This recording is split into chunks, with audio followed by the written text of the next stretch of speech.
بسم اللہ الرحمن الرحیم۔ آج ہم 5ویں جماعت کی اردو شروع کر رہے ہیں، جس میں ہم فائنل ٹرم کا اپنا کام شروع کریں گے۔ سب سے پہلے بیٹا آپ اپنی کاپیز کو چیک کر لیجئے۔ آپ کی کاپیز میں اتنی جگہ باقی ہے کہ آپ اس میں فائنل ٹرم کر سکیں، تو آپ اپنی اسی کاپی کو رکھیے، ٹھیک ہے۔ اور ہمارے کم از کم 5-6 سے چیپٹرز تو ہوں گے اس میں۔ اگر آپ کے پاس اتنی جگہ ہے تو آپ اسی میں فائنل ٹرم شروع کر لیجئے، اور آپ کو لگتا ہے کہ نہیں کاپی بہت کم ہے، ہماری پیجز میں جگہ نہیں ہے، تو آپ پھر نئی کاپیز لے لیجئے۔ اسکول آفس صبح 9 بجے سے 12 بجے تک کھلا ہوا ہے، وہاں سے آ کے آپ کاپی لے سکتے ہیں، ٹھیک ہے۔ فائنل ٹرم ہم شروع کر رہے ہیں۔ کتاب اپنی کھولیں، اس کتاب کا صفحہ نمبر 11 پر ہمارا فائنل ٹرم کا پہلا چیپٹر ہے ہمارا حضرت خدیجۃ الکبریٰ، ٹھیک ہے۔ میں غور سے پڑھ رہی ہوں، آپ دیکھیں، غور سے دیکھیں اس کو۔ حضرت خدیجہ کا شمار مکے کی انتہائی مالدار خواتین میں ہوتا تھا۔ اپنی پاکیزگی اور پاک دامنی کی وجہ سے آپ رضی اللہ تعالیٰ عنہ طاہرہ کے لقب سے مشہور تھیں۔ حضرت خدیجہ رضی اللہ تعالیٰ عنہ کو ایسے شخص کی تلاش تھی جو ان کا سامان تجارت دیانتداری کے ساتھ دوسرے ملکوں میں جا کر فروخت کر دیا کرے۔ نبی کریم صلی اللہ علیہ وسلم کئی تجارتی سفر کر چکے تھے۔ اعلیٰ کردار کی وجہ سے آپ صلی اللہ علیہ وسلم کو لوگ صادق اور امین کے لقب سے پکارتے تھے۔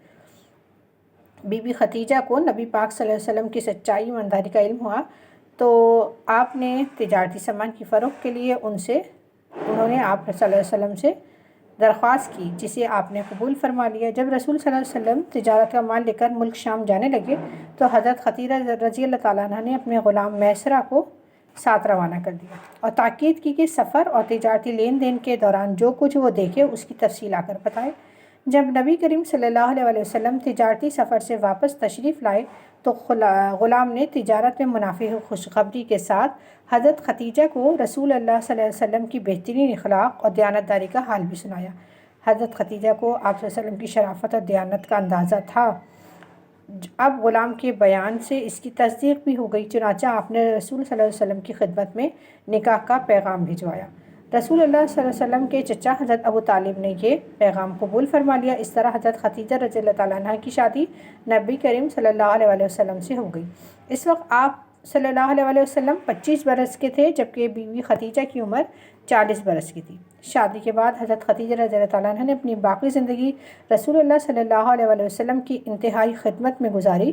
آپ صلی اللہ علیہ وسلم بھی حضرت خدیجہ رضی اللہ تعالیٰ عنہ کو بے حد خوش رکھتے تھے۔ جب تک وہ زندہ رہیں آپ صلی اللہ علیہ وسلم نے دوسری شادی نہیں کی، حالانکہ اس زمانے میں عرب میں ایک سے زائد شادیاں کرنے کا عام رواج تھا۔ جب بی بی خدیجہ کا انتقال ہوا تو نبی کریم صلی اللہ علیہ وسلم کو بہت صدمہ ہوا۔ اسی سال آپ کے مہربان چچا حضرت ابو طالب کا بھی انتقال ہو گیا تھا، جس کے باعث رسول اللہ صلی اللہ علیہ وسلم اس سال کو غم کا سال کہتے تھے۔ بیٹا اسی طرح سے آپ نے بلند خوانی کرنی ہے اپنے سبق کی، ٹھیک ہے۔